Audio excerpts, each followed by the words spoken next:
Hello दोस्तों, स्वागत है आप सबका मेरे YouTube channel Sachin education hub पर। दोस्तों, लास्ट लेक्चर्स में हमने सैलरी के सारे कंसेप्ट क्लियर कर लिए थे। हमने विद प्रैक्टिकल किए थे ताकि कंसेप्ट पूरा क्लियर हो जाए, और आज हम उन कंसेप्ट के सारे प्रैक्टिकल का मिक्सचर करेंगे ताकि आपको सैलरी चैप्टर में कोई भी मुश्किल ना हो। और टैक्सेबल सैलरी इनकम कैसे निकालते हैं वो आज आपको क्लियर कर दिया जाएगा। दोस्तों, वीडियो को एंड तक ज़रूर देखना, क्योंकि एंड में मैं आपको कुछ प्रैक्टिस क्वेश्चंस भी देने वाला हूं जिससे आपको हेल्प हो जाएगी कि कैसे आपने आगे एग्ज़ाम्स में तैयारी करनी है। दोस्तों, करेंगे स्टार्ट। उससे पहले आपको मैं बता दूं, अगर आपको कोई नोट्स चाहिए या कोई आपको क्वेरी है किसी भी कॉमर्स सब्जेक्ट से रिलेटेड, तो आप मेरे टेलीग्राम चैनल पर मुझसे कॉन्टैक्ट कर सकते हैं, और उस चैनल का लिंक मैंने ऑलरेडी आपको डिस्क्रिप्शन में प्रोवाइड कर दिया है। इन केस आप फिर भी कॉन्टैक्ट नहीं कर पाते तो आप बेशक नीचे कमेंट कर देना, मैं आपको रिप्लाई कर दूंगा। दोस्तों, करते हैं स्टार्ट। दोस्तों, आपके सामने प्रैक्टिकल तो नज़र आ ही रहा होगा कि जो मैंने आज आपके लिए तैयार किया हुआ है, आज हम यही प्रैक्टिकल करेंगे और इसमें सारे कंसेप्ट आपको आज क्लियर भी कर दिए जाएंगे। दोस्तों, इस प्रैक्टिकल को करने से पहले आपको मैं एक परफॉर्मा समझाना चाहता हूँ कि टैक्सेबल सैलरी कैसे आप निकाल सकते हो। आप सोचोगे कि पता नहीं कैसे निकालनी है, आपके लिए फॉर्मेट तैयार कर दिया गया है जिससे आप इजी तरीके से अपनी सैलरी की कैलकुलेशन को कर सकते हो। दोस्तों, करते हैं स्टार्ट कि प्रैक्टिकल कैसे हमने स्टार्ट करना है। मैं इसी फॉर्मेट में आज आपको प्रैक्टिकल करवाऊंगा जिससे आपको क्लियर हो जाएगा कि कौन सी चीज़ें कैसे कैसे करनी है। बढ़ते हैं आगे। ये रहा आपके सामने प्रैक्टिकल। आपके सामने ये जो प्रैक्टिकल है ये बहुत बार एग्जाम्स में आ चुका है, इसलिए इसे इग्नोर मत करना, और जो भी आपको प्रैक्टिस के लिए बाद में क्वेश्चन दिए जाएंगे उसे भी कर लेना। अब दोस्तों, करते हैं इसे स्टार्ट कि कैसे करना है। जैसे जैसे पॉइंट आएंगे वैसे वैसे हम नोट आउट करेंगे, ध्यान से देख लेना इसे। सबसे पहले आपके सामने क्या लिखा हुआ है, following details are available from Shri P.N. Datta, a resident individual for year ending 31 March 2020. You are required to be compute salary income under head salaries। आपको सैलरी इनकम निकालनी है जिसका डाटा आपको ऑलरेडी गिवन कर दिया गया है नीचे। लास्ट में आपको ये भी कह दिया गया कि amount for deduction under 80C। अब ये डिडक्शन अंडर 80C क्या है कि जितनी भी आपने सेविंग्स फ्यूचर पर्पस के लिए अपनी बना के रखी होंगी वो सारी डिडक्शन इसमें होंगी। जब हम इसके डिडक्शन करेंगे साथ साथ में बताऊंगा, तभी आपको ज़्यादा क्लियर होगा। करते हैं आगे। सामने क्या है, सैलरी रिसीव्ड। अब ये सैलरी रिसीव तो है, लेकिन इसमें एक ना चीज़ देख लेना, वो क्या है, सैलरी बेसिक वाली नहीं है। इसमें आपको बीच में इनकम टैक्स डिडक्शन जो होकर आती होती है वो बाद में दी है। इससे भी आप ऐड करोगे। 1 contribution to RPF deduction from salary, ये भी सैलरी में से है, सैलरी में इसे भी ऐड करोगे। यानी ये तीनों चीज़ें आपस में ऐड करने के बाद जो सैलरी निकलेगी that is called basic salary, वही हम वहाँ पे लिखेंगे। अब ये तीनों चीज़ों को कैसे करना है, मैंने तीनों चीज़ों को बीच में ऐड कर लेना है। जब मैं तीनों चीज़ों को ऐड करूँगा तो मेरे पास जो आंसर आएगा वो होगी मेरी सैलरी। आपके सामने मैं कर रहा हूँ, आपको ईजी हो जाएगा। 2,90,000 आपके पास क्या आया, दैट इज़ बेसिक सैलरी। अब फीस कमीशन तो कुछ है नहीं, यहाँ पे नील ही रहेगा। अब बोनस भी कुछ नहीं है तो वो भी नील ही है। अब नेक्स्ट स्टेप यहाँ पे है अलाउंसेस, और हमारे क्वेश्चन में भी अलाउंसेस ही आएगा। सबसे पहले अलाउंसेस के अंदर क्या है, दैट इज़ डियरनेस अलाउंसेस। क्या है, 50% ऑफ सैलरी। अब सैलरी ये वाली नहीं लेनी, इन तीनों को जो हमने ऐड करके निकाली है वो वाली लेनी है, यानी उसका 50% हमने लिखना है। कैसे करेंगे, ये आपके सामने है 2,90,000, इसका 50% आपने क्या निकालना है, डियरनेस अलाउंस, जो आपने एज इट इज़ बाहर लिख देना है, दैट इज़ 1,45,000। यहाँ तक आपको हो गया। अब आपके पास नेक्स्ट क्या आ रहा है, दैट इज़ एम्प्लॉयर कॉन्ट्रीब्यूशन। अब यहाँ पे एम्प्लॉयर कॉन्ट्रीब्यूशन आ रहा है RPF को, लेकिन यहाँ पे एक चीज़ नोट आउट करो, मैं ये लिख सकता था, मैंने पिछले लास्ट लेक्चर में ही इसके ट्रीटमेंट्स को बताया है, उसके बावजूद मैं इसे अब नहीं लिखूंगा। वो क्यों, इसका रीज़न समझो। सबसे पहले 2,40,000 प्लस 12,000 38,000 करने के बाद 2,90,000 आपकी सैलरी बनी। इन दैट केस आपकी 2,90,000 का 10% कितना हुआ, 29,000। तो ये चीज़ याद रखो कि इन केस अगर एम्प्लॉयर 10% या उससे कम कंट्रीब्यूट करता है तो वहाँ पे आप सैलरी के अंदर उसे नहीं डालोगे, वो सारा का सारा एग्जेम्प्ट माना जाएगा। इट मीन्स आप जो भी यहाँ पे कंट्रीब्यूशन लिखोगे वो सारा का सारा क्या माना जाएगा, निल माना जाएगा। Reason because of 10% of salary. अब अगर 10% से ज़्यादा होता तो मैं यहाँ पे टैक्सेबल ले लेता। ये जो पॉइंट आया है उसे ध्यान से नोट आउट कर लो, क्योंकि ये चीज़ें बहुत कम आपको दिखने में मिलती हैं, याद रखनी होंगी। अब आगे आपके सामने आ रहा है इंटरेस्ट ऑन एक्यूमुलेटेड बैलेंस। यहाँ पे जो एम्प्लॉय ने कंट्रीब्यूट किया उसके ऊपर इंटरेस्ट आ रहा है। अगर एम्प्लॉय का कंट्रीब्यूशन ही निल है तो उसका इंटरेस्ट भी क्या माना जाएगा, फिर ऑटोमेटिकली निल माना जाएगा। अब इसे नोट आउट ही करने की ज़रूरत नहीं है, क्योंकि उसको कुछ कंट्रीब्यूशन के ऊपर टैक्स ही नहीं लगा, तो इंटरेस्ट कहाँ से आएगा।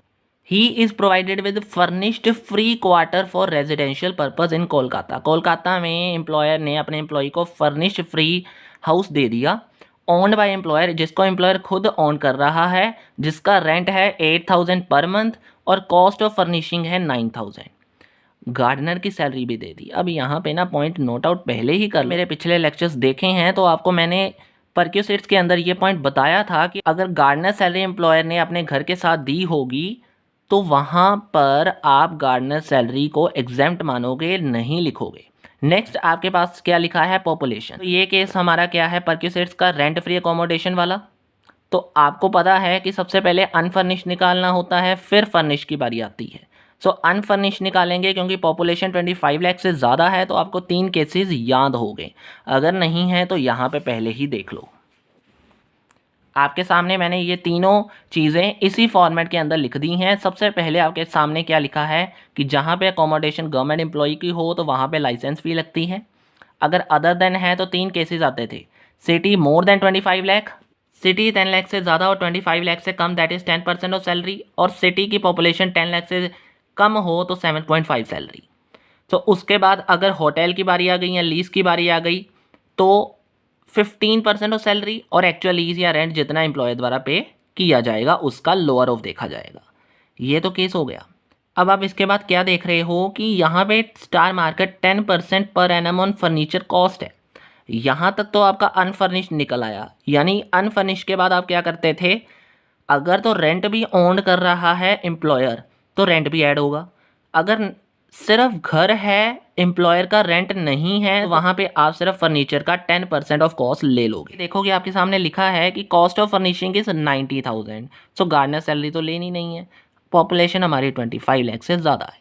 सो हमारा पहला केस ही आएगा। सो पहले केस को यहाँ पे देख लो, 15% ऑफ सैलरी। अब यहाँ पे जो सैलरी है ये कौन सी वाली सैलरी है, ये आपने वहाँ पे ऊपर लिखी हुई सैलरी है। ये जो तीनों का ऐड करके आई है ये वाली सैलरी आपने बीच में लेनी है, यानी 2,90,000 का आपने क्या करना है, 15% करना है। उसके बाद आपका आंसर आ जाएगा। आपने क्या किया, 2,90,000 का 15% किया तो 4,3500 आपका क्या आया, जो मैंने अंदर अंदर लिख दिया अनफर्निश्ड। अब अनफर्निश्ड आ गया। उसके बाद आपने क्या करना है, यहाँ पे 10% ऑफ फर्नीचर कॉस्ट जिसकी थी 90,000, तो 90,000 का 10% आपने लगाया तो कितना बनेगा, 9,000। सो इन दोनों को बीच में ऐड कर दो। 4,3500 में से 9,000 आपने ऐड किया तो 5,500 आपका आंसर आ गया। यानी ये सारी चीज़ें आपने क्या कर दी, बाहर लिख दिया। यहाँ तक तो आपका कंसेप्ट क्लियर हो गया होगा। अब नेक्स्ट क्या आ रहा है आपके सामने, that is he is provided with a car. अब मोटर कार वाला परक्यूसेट आ गया। अगर तो आपने समझा है तो आपको यहाँ पे ही दिख जाएगा कि छोटी कार है। हमने पढ़ा था छोटी बड़ी कार, अगर 1.6 क्यूबिक कैपेसिटी से ज़्यादा होगा तो बड़ी कार है, अगर 1.6 या 1.6 से कम है तो छोटी कार है। यहाँ पे छोटी कार है तो यहाँ पे साथ में दे भी दिया कि यहाँ पे कार है जो पर्सनल और ऑफिशियल दोनों पर्पज़ के लिए यूज़ की गई है, और मेंटेन और रनिंग, और चैफर क्या है, ड्राइवर। सो ड्राइवर को कहते हैं चैफर, बॉर्न बाय एम्प्लॉयर, यानी एम्प्लॉयर की गाड़ी है, एम्प्लॉयर ही मेंटेन कर रहा है, दोनों पर्पज़ के लिए मेंटेन कर रहा है। तो यहाँ पे आपको केस पता है कि अगर एम्प्लॉयर ही मेंटेन करे अपनी कार को दोनों पर्पज़ के लिए तो 1,800 पर मंथ आपका छोटी car plus driver 900 per month लगेगा, नहीं तो 2,400 per month plus 900 per month आपका बड़ी कार के लिए लगेगा। तो यहाँ पे आप 1.5 देख रहे हो, यानी छोटी है। सो छोटी कार का आप यहाँ पे कैलकुलेशन करोगे तो कैसे आएगा, सिंपल सी बात है कि 1,800 पर मंथ प्लस 900 आपका चैफर यानी ड्राइवर का है, तो पर मंथ दोनों को पहले तो ऐड कर लो। तो ऐड करने के बाद मैंने क्या किया, आप अलग अलग भी कर सकते हो या 2700 को सीधे 12 से कर दो तो 32,400, वैसे सेम टू सेम आंसर आएगा। सो 32,400 आपका कहाँ आ जाएगा, बाहर लिखा जाएगा। सो यहाँ तक अब क्लियर हो गया। अब अगर बात की गई फॉर्मेट की, तो यहाँ पे एक चीज़ नोट आउट कर लो, क्या लिखा हुआ है, obligation of employment by employer. ये भी चीज़ बीच में ले लेनी है, ये भी एक पर्क है। जैसे प्रोफेशनल टैक्स अगर दिया होगा, एम्प्लॉयर ने पे किया है, तो ये भी यहाँ पे लिखा जाएगा। और एक और बात लिखी है जो मैं पॉइंट से पहले इसलिए समझा रहा हूँ ताकि आपको याद हो जाए, a sum payable by employer to effect on assurance, यानी लाइफ इंश्योरेंस करवाई गई है एम्प्लॉयर द्वारा, किसकी, एम्प्लॉय की खुद की, यानी एम्प्लॉय की एम्प्लॉयर द्वारा जो भी लाइफ इंश्योरेंस की पॉलिसी और उस पर एनओटी का इफेक्ट पड़ा है, वो भी कौन पे करेगा, एम्प्लॉयर पे करेगा, तो वो यहाँ पे लिखा जाएगा। वैसे इसकी डिडक्शन 80C में होगी क्योंकि ये एक सेविंग स्कीम है, लेकिन अगर ऑन एम्प्लॉय की दी हुई है तो यहाँ पे भी लिखा जाए। अब पढ़ते हैं तो पता लग जाएगा। अब ये रहा आपके सामने क्या लिखा है, 2 लाइफ इंश्योरेंस पॉलिसी उसने ली, 1 ऑन हिज ओन लाइफ, कि अब ऑन लाइफ आ गई, यानी ये तो हम ले लेंगे। कैसे, 80,000 की उसकी पॉलिसी थी और 8200 एम्प्लॉय ने पे कर दिया एनुअली, यानी एनओटी के बेस पे। अब ये 8200 तो हम लिखेंगे, और अदर उसकी वाइफ की है, एम्प्लॉय की वाइफ की जो भी उसने ली थी, दैट इज़ 1800 पे किया था, लेकिन हम सैलरी में सिर्फ 8200 लेंगे, दोनों को हम डिडक्शन में लेकर जाएंगे। लेकिन अगर केस है सिर्फ सैलरी का, तो हम सिर्फ 8200 ही लेंगे, क्योंकि हमने सिर्फ उसकी लेनी है, उसकी वाइफ की नहीं। सो 8200 को हम क्या करेंगे, यहाँ पे बाहर लिख देंगे। ये जो अमाउंट हमने नोट कर ली हैं, अब हम यही क्या करेंगे, बस ऐड कर देंगे। तो ऐड करने के बाद जो आंसर आएगा वो हमारी क्या निकल आएगी, ग्रॉस सैलरी। उसके बाद हम करते हैं नेक्स्ट। अब सबसे पहले आपके सामने था 2,90,000, उसके बाद 1,45,000, देन कुछ भी नहीं था हमारे पास, नील आया। देन इसकी हमारी बाहर अमाउंट कितनी निकली, दैट इज़ 52,500, तो 52,500 आ गया। 82 हमारा लाइफ इंश्योरेंस था और 32,400 हमारा पर्क था, मोटर कार वाला। तो 5,28,100 आपका क्या आया, दैट इज़ ग्रॉस सैलरी आ गया। यहाँ तक तो आपका ग्रॉस सैलरी निकल आया। अब ग्रॉस सैलरी में स्टैंडर्ड डिडक्शन याद रखो कि पहले थी 40,000 पिछले साल तक, अब इस साल में अमेंडमेंट होने के बाद 50,000 कर दी गई है, जो कि हर एक एम्प्लॉय को मिलेगी। तो 50,000 तो बीच में निकल जाएगा बीच से। अब उसके बाद एंटरटेनमेंट अलाउंस सिर्फ गवर्नमेंट एम्प्लॉय को मिलेगा। पहली बात तो दिया ही नहीं है, तो हम यहाँ पे लिखेंगे भी नहीं। अगर दिया भी होगा तो ये ध्यान में रख लेना कि गवर्नमेंट एम्प्लॉय को ही मिलेगा, नॉन गवर्नमेंट को नहीं। अब उसके बाद प्रोफेशनल टैक्स, यहाँ पे टैक्स भी नहीं पे किया गया। ये 16 सेक्शन की डिडक्शन है, यहाँ पे 80 की अभी करनी है हमने। सो professional tax paid by employer employee अगर दिया होगा तो लिख देना है, नहीं तो रहने दो, क्योंकि अब कुछ दिया ही नहीं है। तो इन दोनों को करने के बाद जो भी सैलरी निकलेगी, that is called income under head salary. So ये देख सकते हो आप कि 50,000 हमने बीच में से लेस कर दिया, तो हमारे पास 4,78,100 क्या आ गया, दैट इज़